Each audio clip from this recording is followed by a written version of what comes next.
Hello learners, welcome back to the course on learning and development in organization. In this session, we'll look into what is the impact of individual behavior on knowledge transfer and thereby learning and development. I am Dr. Cyril Issac.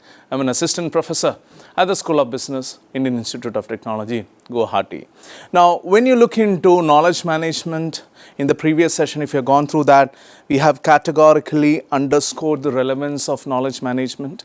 And we have also seen the different components and the framework of knowledge management. Today, we'll look into the specific importance of individual behavior in knowledge transfer. How individuals behave, what are the knowledge sharing, what are the knowledge hiding tendencies, propensities, and what leads to improved or efficient knowledge management system in the organization. So today's lecture will revolve around the theme, knowledge is love and light and vision. This is by none other than Helen Keller. So you might see the underlying importance of knowledge is love and light and vision. So when you talk about, let's say the background would be a downtrodden individual or somebody who is, economically not up to the mark or not in the doing well in the society, for him or her, knowledge has always been a factor which has pulled him or her out of poverty, or pulled him out of the what all inadequacies or lack of living style that they had. So knowledge is love, it is light and vision to the entire universe. Now let's understand what is knowledge transfer. When you look into knowledge transfer, it is nothing but a structured process of capturing, organizing and sharing critical information, skills and expertise between individuals and across teams within an organization. You understand this as a particular organization. There's team A, team B. Both the team, this organization as such, and both the teams need to work in a cross-functional aspect. So some of the knowledge required by team A should be supplied by team B, and something which is required by team B should be inevitably supplied by team A. So this is knowledge transfer, and please note, this does not happen just like that or in a haphazard way. It is a structured process. And it includes even the acquisition, the capturing of knowledge. Don't think that whatever knowledge we have, now the knowledge transfer will start. Please do not make that mistake. Knowledge management and technically knowledge transfer starts with capturing of the knowledge, organizing the knowledge, and then sharing critical information across the teams or across individuals. Let's understand what are the key characteristics of knowledge transfer. You look into key characteristics, you'll see that intentionality. Many a time what motivated me to study knowledge hiding was that it was an intentional withholding of knowledge when requested. Many a time what happens that somebody asks us something, we might not know it, we might know it, but there is an intentional withholding, then it is deterrent. It is detrimental to the organization. Similarly, if you look into a particular case where you are not being asked, you are not sharing. It could be just employee silence, or there is no intentional withholding, that is not that much damaging, not that much detrimental to the organization. But when intentionality is there, knowledge sharing happens to be a success, because you tend to share knowledge, and that's why you are. And that is why knowledge management, as such as a phenomena in organizations are successful, where there is intentionality. So one of the most prominent key characteristics of knowledge transfer, if you ask me, is intentionality. Let's understand bidirectionality. You talk about the knowledge transfer specifically, you have to always think about the possibilities of bidirectionality. True knowledge transfer involves mutual exchange between sender and receiver, not just one-way transmission. It is something that is relevant with respect to reciprocity. When you look into a knowledge transfer, if somebody is, exchanging knowledge or sharing knowledge, it has to be way that the person also gets it back in the need or when there is need. So you look into knowledge transfer, there is a context sensitivity also associated with that. Knowledge often needs contextual framing, typically, to be fully understood and properly applied by recipients. There can be this multimodal delivery also associated with knowledge transfer. Multimodal delivery is nothing but that the different types of knowledge require different transfer methods, be it documentation, be it demonstration, be it coaching, etc. And then there are psychological factors, maybe something like trust or psychological safety or motivation. So all these factors significantly impact the willingness to share and receive the knowledge. So knowledge transfer has psychological factors attached to it. Other significant factors include cultural embeddedness. Organization culture either enables or inhibits knowledge transfer through its values and reward system. You have typically the tacit explicit spectrum. You look into the tacit explicit spectrum, it's a bipolar spectrum. Knowledge exists on this bipolar continuum from easily documented, that is, let's say, explicit in this side, if that is easily documented, and more tacit in the other side, which is more of experience based. So easily documented to experience based, or explicit to tacit, there is a bipolar continuum. Then there is something that is technology facilitated. Digital platforms and tools can enhance the knowledge transfer, especially across geographic boundaries.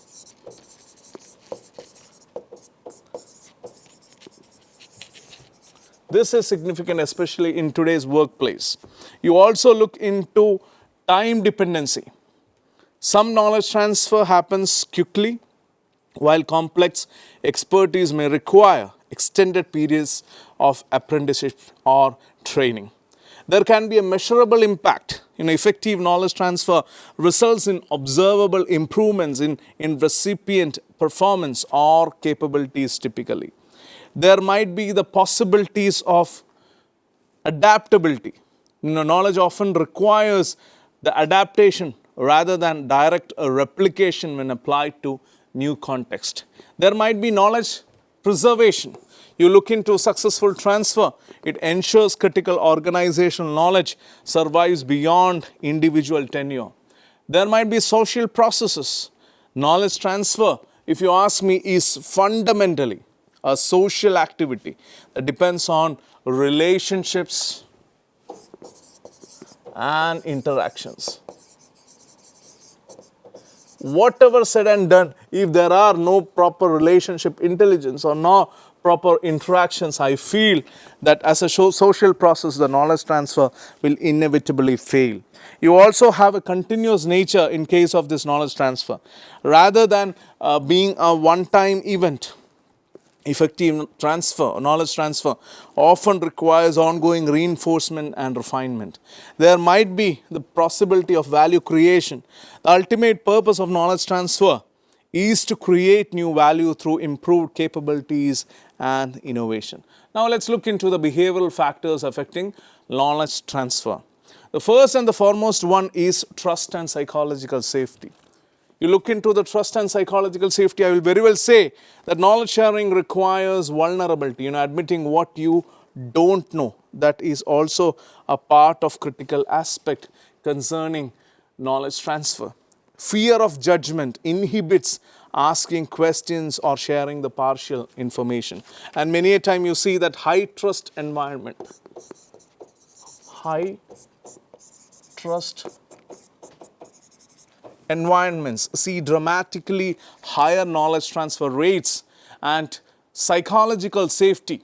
Psychological safety is a situation where each of you have a possibility of asking questions. There is a conducive environment to clear your doubts and raise your opinion without any ridicule, without any problems, without any issues. So psychological safety creates space for imperfection inherent in learning. Leaders must model vulnerability by sharing their on learning processes. When you look into the recognition and reward systems, you'll see that the traditional performance metrics often fail to capture knowledge sharing contributions. When evaluation focuses solely on individual output, I would say the collaboration decreases. So effective systems acknowledge both the sharer and the receiver of knowledge. So recognition for teaching, for mentoring encourages continuous sharing. So informal celebration of knowledge sharing reinforces the typical cultural value. Now let's look into the fear of becoming replaceable. Fear of becoming replaceable. Zero-sum thinking leads to protection of specialized knowledge. So job insecurity heightens tendencies to withhold information. Widespread fear, typically that training others may lead to one's own obsolescence, can be a factor. Particularly common during organizational restructuring or such uncertain environments. So it can be counteracted by demonstrating how sharers typically advance faster. Another significant factor would be time and workload pressure. You look into the knowledge sharing, it is often sacrificed when deadlines loom, documentation and teaching perceived as extra work rather than core responsibility. So many a time you tell somebody to make tacit knowledge to explicit, it is implied or understood as an extra work. And this curtails the efficiency part. Short-term efficiency prioritized over long-term resilience is yet another significant aspect. Creating dedicated time for knowledge transfer signals organizational values. And finally, balancing immediate deliverables with sustainable knowledge practices is also vital. Now let's look into one of the most important aspects, the SCARF model in knowledge sharing. So this neuroscience-based model explains powerful social triggers that affect the behavior per se. Let's start with the status in the SCARF model. Status is all about the expertise, which often serves as a status maker within the organization. So sharing knowledge may feel threatening if it levels hierarchies. Being asked questions can enhance status. Being seen as an expert, sometimes appearing less knowledgeable, being corrected can trigger the status threat or creating expertise acknowledgement.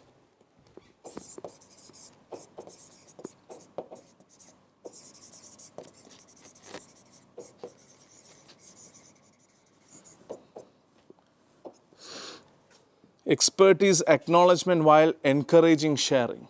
Another significant aspect is certainty. Humans crave predictability and understanding of expectations. If you ask me, ambiguity about how shared knowledge will be used creates resistance.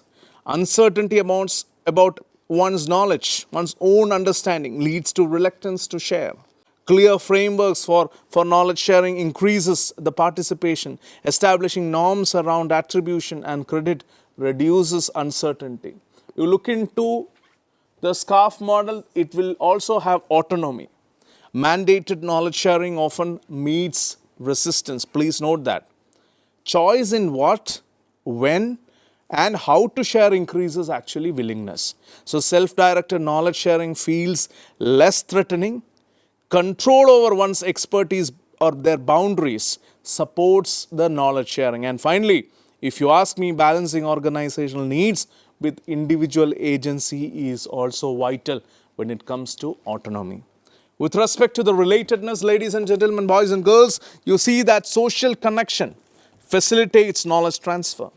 Shared goals create motivation for information exchange. Knowledge flows more freely between people who identify themselves as a team. So there are no boundaries, there are no hindrances, no barricades. Knowledge flows are more free there. There are no silos, but siloed organizations struggle with cross-functional knowledge sharing and building relationships before expecting deep knowledge transfer is also vital. When you look into the fairness part, you will see that perception of balanced give and take in knowledge exchange should be there. Resentments actually build when sharing feels typically one-sided. Transparent acknowledgement of contributions supports the fairness, and equal access to learning opportunities across the organization is also vital. Recognition that knowledge equity doesn't mean identical knowledge.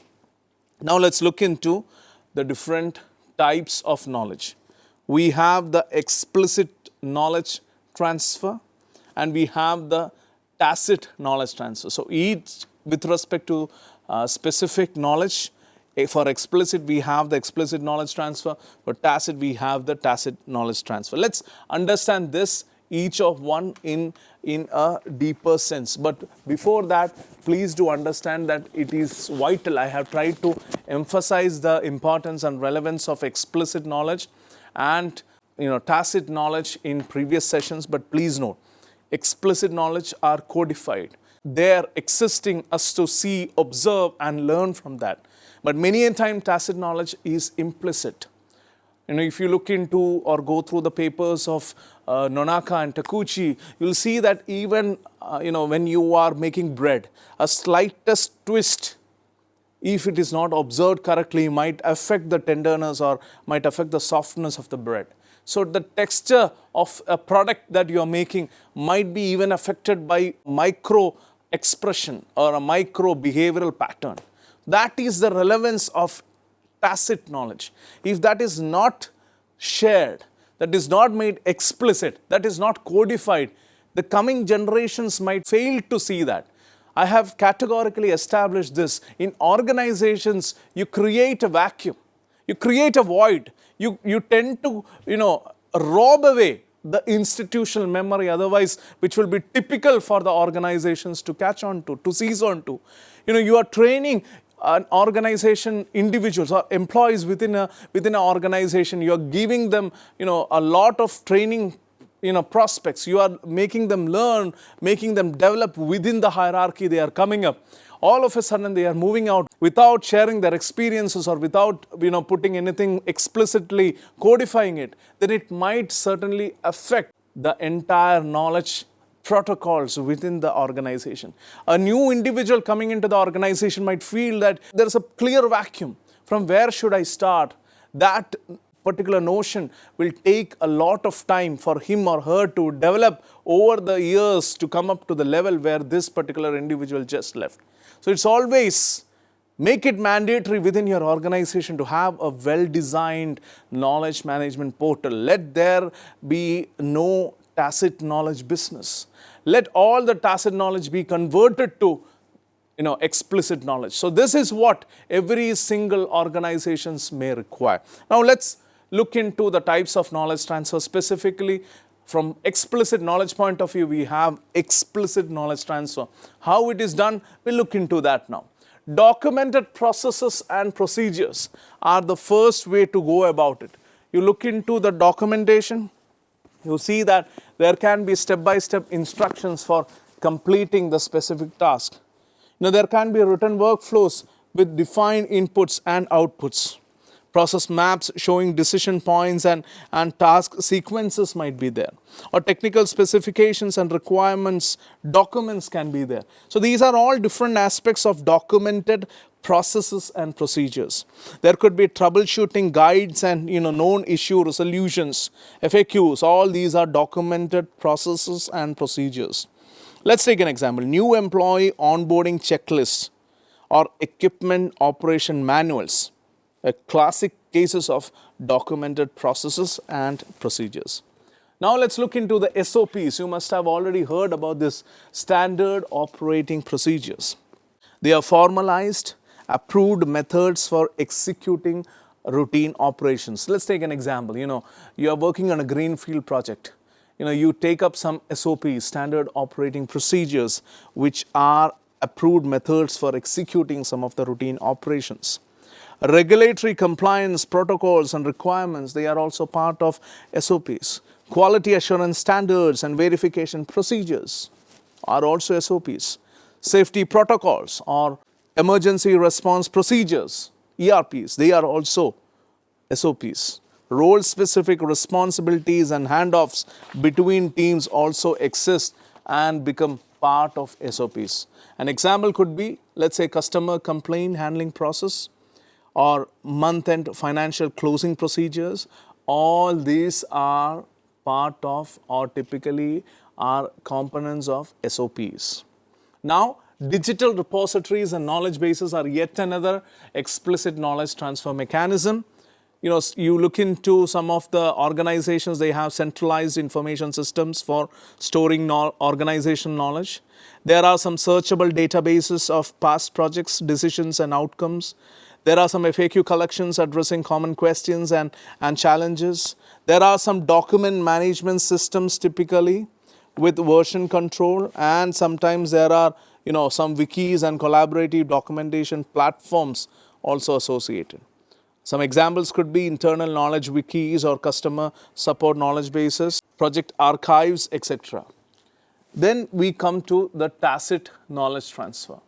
Tacit knowledge, as I mentioned, is deeply personal. It is context dependent information that people gain through experience and is difficult to document or formalize. So when you look into experiential knowledge and know-how, you are certainly looking into intuitive understanding developed through practice and repetition. You will see that there are pattern recognition abilities that come from extensive experience, sometimes even muscle memory or physical skills that can't be fully described. How does it happen? We don't know. Situational judgments are there, which hone through handling various scenarios. There might be troubleshooting expertise based on past problem solving. Some examples could be knowing when to escalate a customer issue, sensing when equipment needs maintenance before failure. All these are part of experiential knowledge and know-how. When you look into the tacit knowledge transfer, you also see there are some unwritten rules specifically with respect to organizational culture. Unwritten rules like informal norms